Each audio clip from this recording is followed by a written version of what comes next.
अक्सर आपके साथ होता है कि आपको लगता है भैया मेरा प्रिपरेशन बहुत बढ़िया चल रहा है, मुझे तो सब कुछ आ रहा है, लेकिन जब एग्जाम्स हो रहे हैं, मॉक टेस्ट हो रहे हैं, उसमें नंबर नहीं आ रहे। और कई बार इसका कारण आपका फेवरेट सब्जेक्ट बनता है।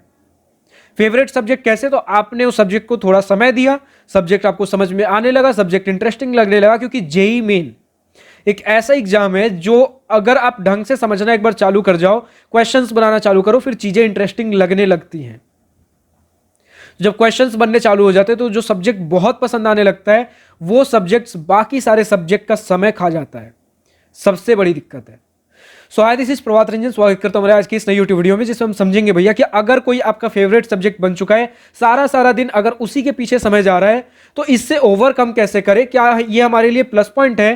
क्योंकि कई बार होता है ना कि हम बोलते हैं भैया कि अगर कोई सब्जेक्ट उतना बढ़िया नहीं है और कोई सब्जेक्ट बहुत बढ़िया है, तो टाइम मैनेज कर लो, स्कोर मैनेज कर लो कि इसका स्कोर आप इसी सब्जेक्ट के अंदर अचीव कर लो। तो ये कई बार इतना आपके लिए घातक हो सकता है कि एक सब्जेक्ट जो बहुत बढ़िया है, एक सब्जेक्ट मीडियम है और एक सब्जेक्ट वीक है, ये वीक को और खत्म कर सकता है और मीडियम को भी वीक जोन में लेकर जा सकता है। तो क्या हम इसके ऊपर समय देना छोड़ दें? समय देना अगर छोड़ोगे तो ये भी वीक कैटेगरी के अंदर चला जाएगा। और अगर जितना समय दे रहे हो देते रह गए, कुछ अगर इसके ऊपर काम नहीं किए, तो बाकी सारा सब्जेक्ट खत्म कर देगा। और अगर ध्यान से अगर पढ़ोगे तो सब्जेक्ट्स कोई ना कोई फेवरेट बन ही जाएंगे और ये इशू आएगा ही आएगा। और अगर ध्यान से नहीं पढ़ोगे तो भैया हर जगह वीक रह जाओगे। तो भैया हम करें तो करें क्या? जब नहीं पढ़ रहे थे, जब नहीं समझ में आ रहा था, वो अलग समस्या थी। अब जब पढ़ रहे हैं, वो एक अलग समस्या बनती जा रही है। तो आपको यहां समझना है कि चीजें हमारे लिए प्रायोरिटाइज करना बहुत इंपॉर्टेंट है। आपको अपने लिए एक फिक्स्ड आर, एक स्केड्यूल बनाइए, एक फिक्स्ड आर होना चाहिए कि भले ही कोई सब्जेक्ट मेरा कितना भी स्ट्रांग, कितना भी वीक हो, इससे ज्यादा समय नहीं दूंगा। अगर दिन में 12 घंटे पढ़ रहे हो, जो कि जेई वाले स्टूडेंट के लिए एक बेहतर समय माना जाता है, इसलिए हम कहते हैं भैया प्रॉपर अब आप हार्डवर्क कर रहे हो। 12 घंटे मतलब ढंग का हार्डवर्क कर रहे हो। 10 घंटे भी कर रहे हो कोई दिक्कत वाली बात नहीं है, 8 घंटे भी कर रहे हो कोई दिक्कत वाली बात नहीं, लेकिन 8 घंटे के नीचे क्वेश्चनेबल हो जाता है आपका प्रिपरेशन। 8 से 12 घंटा ठीक है, 12 घंटा जब आप करने लगते हो तो प्रॉपर आप एक हार्डवर्क कर रहे हो। तो अगर 12 घंटा प्रिपरेशन कर रहे हो, इसमें से 4-4 घंटा आप तीनों सब्जेक्ट के लिए अलॉट कर दो। कोई सब्जेक्ट अगर जल्दी हो जाता तो उसके लिए थोड़ा कम समय, लेकिन इतना कम समय भी मत कर दो कि वो समय बहुत सिग्निफिकेंट हो जाए। ऐसा नहीं कि 2 सब्जेक्ट को भैया हम 5-5 घंटा दे रहे हैं और एक सब्जेक्ट को सिर्फ 2 घंटा, ऐसा नहीं। आप 4, 4.5, 3.5 इस तरीके से कर सकते हो। थोड़ा बहुत आधा 1 घंटा ऊपर नीचे कर सकते हो, बहुत ज्यादा डिफरेंस नहीं, लेकिन सजेस्टेड है 4-4 घंटे करके डिवाइड करो। कोई सब्जेक्ट कितना ही इंटरेस्टिंग लग रहा हो या फिर कितना ही इजी लग रहा हो, एक बार इसका समय पूरा हुआ, इससे ज्यादा हमें नहीं जाना। अक्सर स्टूडेंट्स के साथ होता ही है भैया कि आज ये सब्जेक्ट लेकर बैठे, दिन भर यही करते चले जा रहे हैं। इस सब्जेक्ट के अंदर कोई चैप्टर अच्छा लग रहा था, कल सोचा था कि अगला सब्जेक्ट करेंगे, लेकिन यही सब्जेक्ट फिर कल लेकर बैठ गए। 2-3 दिन ऐसे ही हुआ, फिर चलो भैया दूसरा सब्जेक्ट कर लेते हैं, उसके लिए समय नहीं बच रहा, फिर दूसरा सब्जेक्ट उतना फ्लो टूट चुका होता है, कुछ होता नहीं। अब उसके डिप्रेशन में कई बार बैकलॉग्स, और एक समस्या चालू हुआ ना जेई मेन के अंदर, तो इतना आपको संभलने का समय ही नहीं देता। ये इतना एक फास्ट ट्रैक प्रिपरेशन है जेई मेन या फिर कोई भी competitive exam, maximum of the cases में, कि आपको संभलने का समय नहीं मिलेगा। खासकर अब जब हम जेई मेन के बारे में बात करते हैं, 90 चैप्टर्स आपको करने होते हैं 2 साल के अंदर।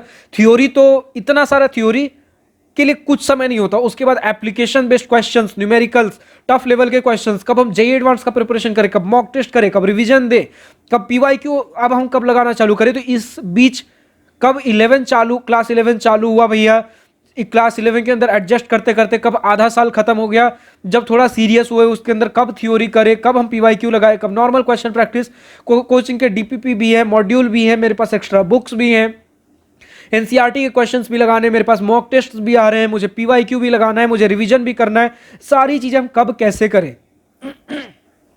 तो ये इतना फास्ट ट्रैक रिवीजन होता है कि अगर एक गड़बड़ हुआ, उसे संभालने जाओगे, थोड़ा भी अगर संभालने के लिए समझ जाएगा, लेकिन अगर थोड़ा ओवर थिंकिंग के जोन में गए तो सब कुछ बिगड़ता हुआ एक डोमिनो इफेक्ट की तरह चलता चला जाएगा। तो इसलिए बोलता हूं जितनी कम से कम गलतियां करो। सबसे पहले तो भैया एक फिक्स शेड्यूल डिवाइड कर लो कि इससे ज्यादा, चलो अगर कोई फेवरेट सब्जेक्ट है उसे आपको 4 की जगह 4.5 घंटे भी देने हैं, बट अगर आपने जो शेड्यूल दे दिया है उससे ऊपर हमें नहीं जाना है। क्योंकि जब आपने स्ट्रैटेजी बनाया था, भले ही आपने उसे ज्यादा समय दिया था और दूसरे को कम समय दिया था, लेकिन वो स्ट्रेटेजाइज करके आप चले थे कि इतना कम समय देने पे भी काम चल जाएगा। बट जब कोई हम स्ट्रैटेजी नहीं बनाते, और उस केस में जब हम इसे ज्यादा समय देने लग जाते हैं, हमें पता भी नहीं चलता कि कब हम इसे ज्यादा की जगह पूरा पूरा समय और बाकियों के लिए कुछ नहीं बच रहा है मेरे पास, और उसमें कब बैकलॉग क्रिएट होने चालू हुए। उस बैकलॉग को संभालने के चक्कर में जो फेवरेट सब्जेक्ट था उस पर भी अब ध्यान नहीं दे पा रहा हूं, वो छूटता चला जा रहा है। तो एक समय में हम क्या कर रहे हैं, पूरा एक सब्जेक्ट पकड़ ले रहे हैं और पूरा एक सब्जेक्ट छोड़ दे रहे हैं, फिर उसके बाद दूसरा सब्जेक्ट पूरा पकड़ रहे हैं, तो ये छूट जा रहा है, एक पकड़ रहे दूसरा छूट जा रहा है। इसके लिए सबसे बेहतर है कि इक्वल टाइम डिवाइड करिए। अगर पूरे दिन में एक सब्जेक्ट करना चाहते हो तो दिन के हिसाब से डिवाइड कर सकते हो। आज ये सब्जेक्ट, कल ये सब्जेक्ट, परसों ये सब्जेक्ट, अगले दिन ये सब्जेक्ट, उसके अगले दिन ये सब्जेक्ट, उसके अगले दिन ये सब्जेक्ट। 3 सब्जेक्ट है, 6 दिन ऐसे कवर हो सकते हैं। वीक का 7वां दिन जो होगा, संडे टू संडे, या फिर लास्ट, जैसे भी आप वीक का स्टार्टिंग डे जो रखते हो उस हिसाब से, जो आपका आखिरी दिन जो एक वीक का होगा आपका, उस दिन या फिर वीक में किसी भी एक दिन उसे आप रिवीजन या मॉक टेस्ट के लिए दे सकते हो, या कुछ एक्स्ट्रा अगर कुछ बच गया उसे कवर करने के लिए, या कई बार कुछ वीक्स में आप रेस्ट भी ले सकते हो। लेकिन ये रेस्ट आप हर वीक मत लीजिए, महीने 2 महीने के अंदर कभी किसी वीक हमने ले लिया तो ले लिया। तो इस तरीके से हमें डिवाइड करके चलना। अगर ये करोगे तो ये इशू कभी, अगर आप टाइम डिवाइड करके, अगर आप शुरू से स्ट्रेटेजाइज करके चीज़ों को चलते हो तो ये इशू फिर कभी नहीं आएगा। और जो स्ट्रेटेजाइज भी कर रहे हो उसके अंदर कभी ये ध्यान दीजिए कि 2 सब्जेक्ट्स के टाइम में बहुत सिग्निफिकेंट डिफरेंस नहीं होना चाहिए। थोड़ा बहुत डिफरेंस हो चलेगा, सिग्निफिकेंट नहीं, भले ही कितना ही ईजी है, कितना भी टफ हो मेरे लिए कोई भी सब्जेक्ट, ठीक है। तो इन सभी बातों का ध्यान रखिए। फिर वापस दोबारा ये सारे समस्याएं आपको देखने को नहीं मिलेंगी भैया कि मेरा समय घट जा रहा है, मैं एक सब्जेक्ट को दे रहा हूं तो सिर्फ वही हो रहा है और दूसरा सब्जेक्ट रह जा रहा है। और ये बहुत सारे प्रॉब्लम्स के साथ, बहुत सारे लोगों के साथ ये प्रॉब्लम आती है।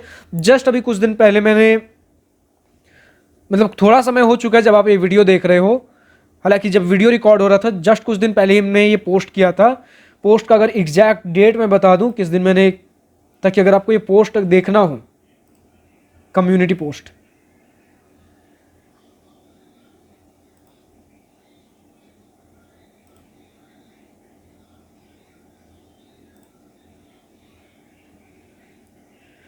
तो ये कम्युनिटी पोस्ट किया है हमने भैया एक दिन पहले, यानी कि 16 तारीख को, 16 जून, ठीक है। आप ये वीडियो थोड़ा लेट से देखोगे क्योंकि चीज़ें उस हिसाब से स्केड्यूल्ड होती हैं, बट 16 जून को हमने किया था। वो वाला आप जाकर कम्युनिटी पोस्ट देख सकते हो, जिसके अंदर हमने पूछा था जिन स्टूडेंट्स ने IIT JEE का प्रिपरेशन कर लिया तो आपके प्रिपरेशन में कहाँ क्या कुछ दिक्कतें आई हैं, आप कमेंट सेक्शन में हमें लिखकर बता सकते हो, ठीक है। तो वहां जाकर और इनके बहुत सारे स्टूडेंट्स के मिस्टेक्स पढ़ सकते हो जिन्हें आप अवॉइड कर सकते हो। लेकिन ये बहुत मुझे क्रिटिकल मिस्टेक लगा जो स्टूडेंट्स हर साल करते हैं। बहुत से कम स्टूडेंट्स ने इसे लिखा है, लेकिन ये दिक्कत बहुतों के साथ आती है, तो इसे खास ध्यान रखें। और अगर अभी तक नहीं आई है तो सबकॉन्शियस ब्रेन में इसे जरूर ध्यान रखें, कॉन्शियस ब्रेन में ध्यान रखें कि कभी अगर इस मोड़ और थोड़ा भी जा रहे हो तो वापस बच सको। क्योंकि ये लत की जैसा होता है कि अगर एक बार चले गए फिर कब धीरे धीरे पूरी दलदल में फंस जाओगे आपको पता भी नहीं चलेगा।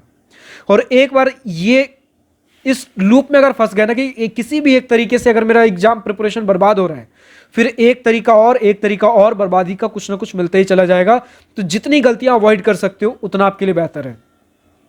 फिलहाल आज की इस वीडियो में इतना ही। कमेंट सेक्शन में लिखकर बताइए नेक्स्ट वीडियो किस पर्टिकुलर टॉपिक के ऊपर चाहिए। लेकिन अगर अभी भी इंजीनियरिंग कॉलेज एडमिशन सिलेक्शन में दिक्कत हो रही हो, या फिर भैया कॉलेज के अंदर चले गए हो, कॉलेज में college life, project, research, internship, job placement, college career guidance अगर कुछ चाहिए हो, IIT JEE प्रिपरेशन में हेल्प चाहिए हो, स्कूल में हो, स्टूडेंट लाइफ रिलेटेड चीज़ें जाननी हो, अगर आपको गूगल मीट वीडियो कॉल पर बैठकर मुझसे चीज़ें 1-on-1 डिस्कस करनी है, जाननी है, समझनी है, पूछनी है, तो दिवास्त्रा काउंसलिंग के लिए रजिस्टर कर सकते हो। दिवास्त्रा स्टूडेंट काउंसलिंग, जिसे मैं ही गाइड करता हूं। लिंक नीचे डिस्क्रिप्शन में दिया गया, क्लिक करिए, वेबसाइट पे जाइए, रजिस्टर करिए। फिलहाल आज की इस वीडियो में इतना ही। अगर वीडियो पसंद आया तो लाइक शेयर सब्सक्राइब दिल खोलकर करिएगा। और अगर कुछ दिल की बातें, कुछ मन की बातें लिखकर बतानी हो या पूछनी हो तो कमेंट सेक्शन आप ही के लिए तो है। Thank you for watching this video. Good bye, nice day, wish you all the best for future, enjoy journey.